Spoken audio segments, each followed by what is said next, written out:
Kaso lang, si Pangkoy, wala si Pangs nung kasama niya si Tokne. Sila pa nun eh. So, papasok dapat ako sa ganito. Hindi nangyari. Kaya, naudlot kumbaga. Tapos, hindi ko na ulit sila nakasama. Nakita ko na lang ulit si Kuya Wewe nung DYS na. Okay. Yes, ganun nakatagal yun. Pero si Marco Polo, lagi ko nakikita. So, Hindi, si Marco Polo talaga, gala naman yun eh. Kahit saan talaga Marco Polo, makikita mo magaling siya makisama sa tinatawag nating ringgera sa Duomo, di ba? Harap ng Benetton. Sisli pa dati yun eh. Di ba Sisli pa dati yun eh. Doon makikita mo si Marco Polo, saluta agad sa yun eh. Sila ni si Cosa, si M-Class, di ba? So kung papipiin ako, Marco Polo. Pero shoutout kay Kuya Wewe, siyempre. OG na yan eh, OG. Oo naman. Si Wewe, hindi nagbago talaga yung trato niya sa akin simulat sa pool. Hindi tsaka nagbago. napaka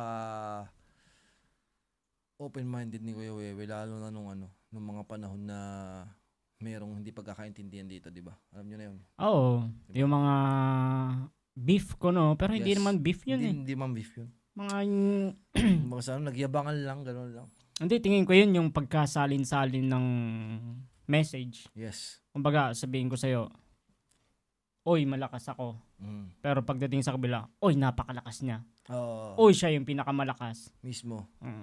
Tapos pagdating sa ibang oy, siya yung hindi na siya pwedeng tapatan. Ganun. Pagkasalin-salin. Minsan din kasi, na natin, sa mga message pa lang, yung pagkaka-type ng message, binibigyan natin ng emotion. Tsaka, kahit hindi naman pagalit. Di ba? Hindi naman pagalit. Parang naangasan tayo. Hindi naman siguro ganoon ang delivery ng tao. Ganun. So, naman tayo, tranquilo naman tayo kasi wala naman talagang nangyaring ganun. Misunderstanding lang talaga. Sobrang napaka-misunderstanding lang na talaga. Ano yun eh. Kumbaga sa sabi nga nila, ihanin ituwad ko sa battle. Battle lang yan. Free kang sabihin yung gusto mo. Pero doon lang yun. Doon lang yung mangyayari. Doon lang yun. Doon lang mananatili lang yun doon. Pag tapos ng battle, wala na yun. Yun din. Isa pa. Kasi nung nag-battle kami ni Francis, may mga lumapit sa akin, ano ba kayo talaga? Mga ganun. Wala yun. Sabi ka, bala. Paps kami na yan. Goods kami na yan. Kumbaga, kahit din naman dun sa mga lirikalan pa lang, nagkikilitian na kami. Kasi gusto na mapahip lang yung battle. Di ba? Pero, goods kami niyan. Although, Paps, alam mo na. Malaki na ba yung tuta?